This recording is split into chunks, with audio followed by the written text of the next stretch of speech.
And I was talking to the tow truck driver, and it was very interesting to hear him say that he is spending more time now actually picking up cars like mine, or trucks like mine, whatever, that are either broken into or have had their catalytic converter stolen, all that kind of stuff.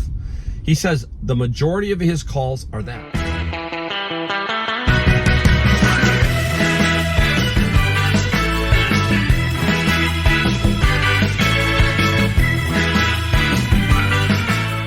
Hey everybody, Mike, Golden State Picker. We got a really different video today. I'm out front of my house. This sign's been up for a couple of days, actually about 4 days, and I knew today I had to move my truck. Well, last night I went out to go move the truck, and I don't drive this truck. I just got it about 2 months ago, and it's just, you know, it's not an everyday driver. It's going to be for storage and all that other kind of stuff. So anyhow, I come out and open up the door, and in I go, and lo and behold, somebody had tried to steal my truck. Busted up the collar of the steering wheel, and the ignition is all messed up. Can't turn it, can't do anything. So now I've got a busted up car. Got to move this, so I'm waiting for a tow truck to take me to the dealer.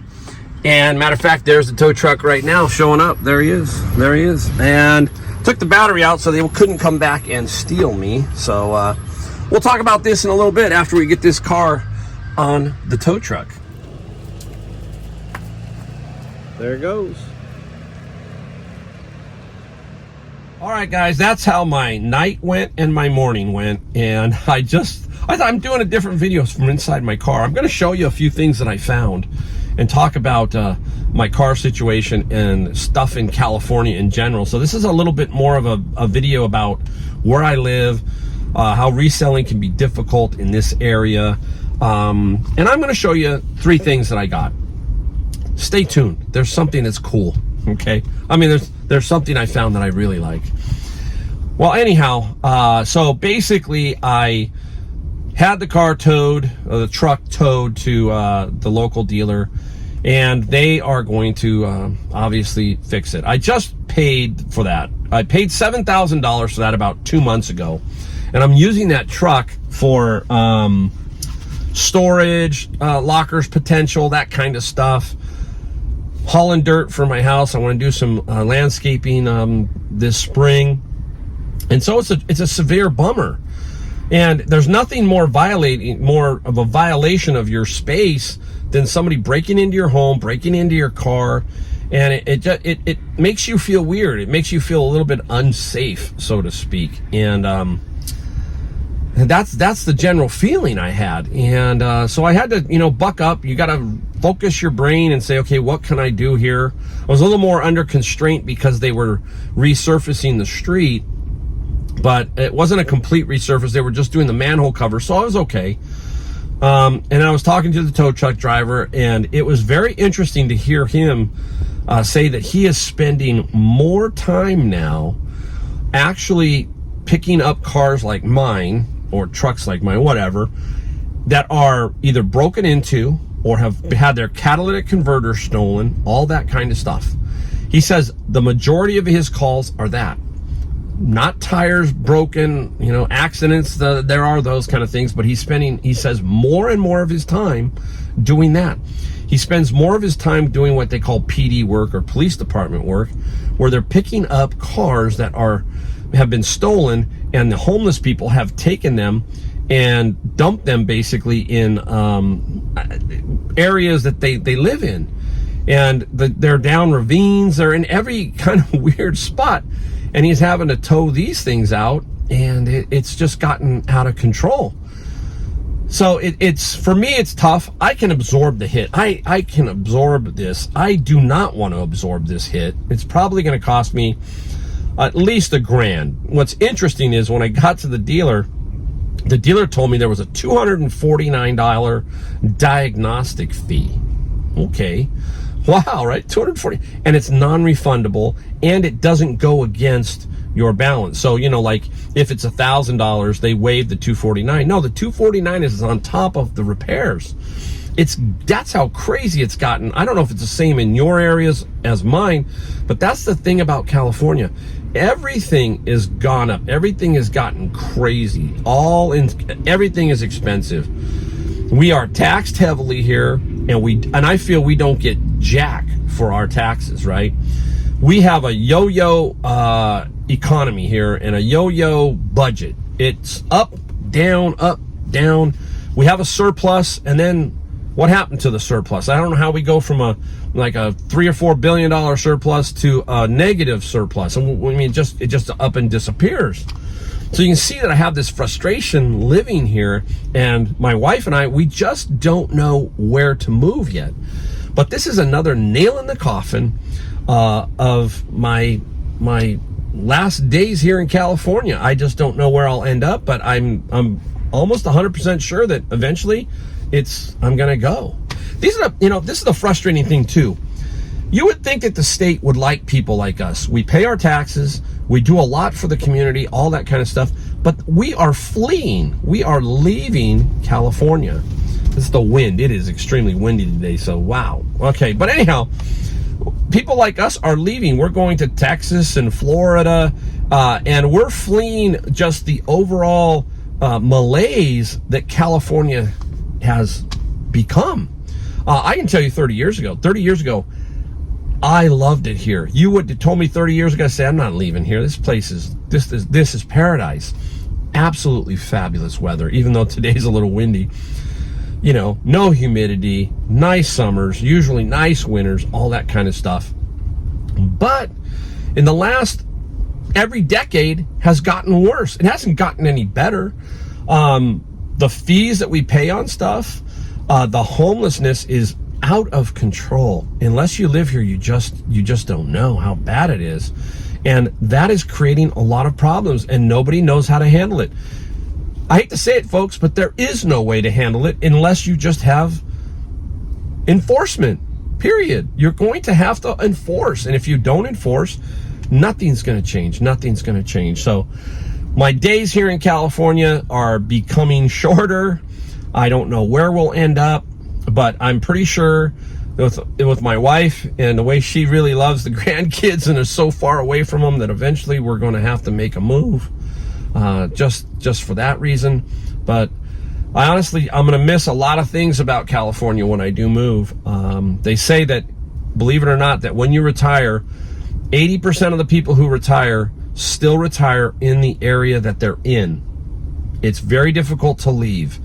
Your familiarity with the area, your health care, a bunch of other stuff, your friends, all of that play a huge factor. It's almost like you're trapped. So it's hard to break away from here, and it just hasn't been a whole lot of fun.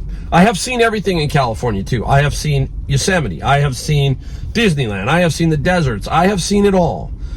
So maybe it's time to go see some other parts of the country and enjoy that. So that's all playing in my mind. Whew! I just had to get that off my chest, and hopefully things will smooth out for me. But basically, here's something else. One of the things you can do is when something like this happens to you is try to work through it. And that's how I am. I'm pretty bad at it, I guess, because I just tend to go, okay, let's focus on something else. Take my frustration out or my distraction and move, and let's just go out and do what I do. So I just got out on the road and said, let's go to Savers, let's go here, let's just do a route so that we can focus on what we normally do. And I found a few things, and I'm going to show you here in a second. So that's another thing is I can't just sit around and pout about it. That's just not me. So I'm going to focus on what I can do to get my attitude readjusted. And there's an item here too that I will show you that helped me readjust also. So it's very interesting. Let's take a look at what we found, okay? And right off the bat, it was in Savers, and I did find this. Here's what I found, and we paid $8.99. And what is it? What is that? That is obviously a radio to a car. They call it a DIN, D-I-D-N-I. This one goes to a Volkswagen. You can see the little symbol there, Volkswagen. Wow, that wind is really kicking. That's a Volkswagen. I paid $8.99 minus 30%, so this guy was not that bad. Now, my thinking on these type of items is that they generally, if somebody's going to donate it, they're not going to donate a broken one. And why? Because that will go in a garbage can. So if it was broken, they would throw it in a garbage can. That's my thinking on that. I don't have a way of testing it. There are guys that can test it, but I will, hey, if it doesn't work, I'll just take the return, and it's a risk I'm going to take. But that's kind of how I like to think on that. I will save the last item that kind of, put something in my head today for last, and I'm going to show you this. Now, I was cruising along, and I hear people say, hey, there's not much good stuff out of Goodwill anymore. Well, occasionally Goodwill does hit. And I'm going to show you, starting off with this. What is it? Oh, a tennis racket. Now, if you've watched my channel over the years, I do find tennis rackets, and they can be worth a lot of money. I have sold $200, $300 tennis rackets. This is Wilson and Pro Staff, and I think Roger Federer plays Wilson. All I can tell you about is with tennis rackets is you just know it when you see it. Some have a different feel. I got 5 of them. I'll put a picture up here to show you, but I got 5 of them, all Wilson Pro Staff, and I paid, here we go, I paid $7.09, $7.09 minus 71 cents basically for this Senior Tuesday. Got 5 of them, and I can tell you that they will probably average between $80 and $100 a racket. $80 and $100 a racket, maybe more. I got to look them all up, but I didn't bother because they were all basically the same series as 95S.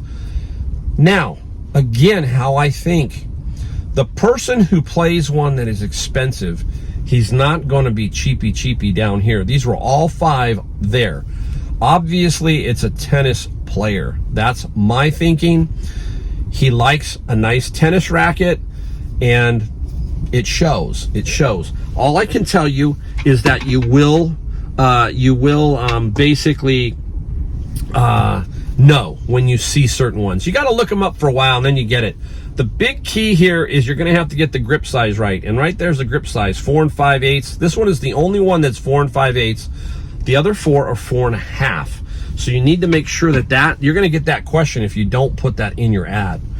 And they're in very, very good condition. So I might even push more. So let's call that $400 to $500 for $31 investment. So hey, that made my day. That made my day. But this one was the interesting one. And many of you know that I'm a Christian, and I'm not going to flaunt my religion, but basically, every day, especially when you're having a day like today, you think to yourself, wow, okay, all right, God, it's in your hands. Let's see what happens. So I like to get moving. I like to get going. And I got to a Goodwill, and I found this. Okay, I'm going to show you the front. It's a jersey. New York Jets. It's brand new. It has the tag still has the tag. It was $14, so I ended up paying like $13. But whose jersey is it? It's number 15. I'll hold it up wide. I'll give you the name in the back. Now you might be thinking, Tim Tebow. Tim Tebow. Now, some of you are going to go, I know what Mike's going. I know where he's going. Bad day. Not going right. I didn't find the tennis rackets yet, but I found this. And I'm like, wow, that's kind of a sign for me. Tim Tebow is a big Christian athlete. And it just hit me. I said, hey, it's Tim Tebow. Cool. And it was almost like I got this message in my mind, and it was like, God is in control. That's all I can say, people. God is in control. And that's what happened. And that is what, flip the switch. Some days you're going along and you need something to flip the switch. Something to say, hey, someone's in control. Not you, but someone is in control. And that was that. So that kind of flipped me around a little bit. And but there you go. All right. Interesting video, something different, guys. Hopefully you like the video. If you like it, hit the subscribe, hit the like, hit the notifications. Hey, tell me what you thought of basically what I was talking about. If you got a comment, leave it down below.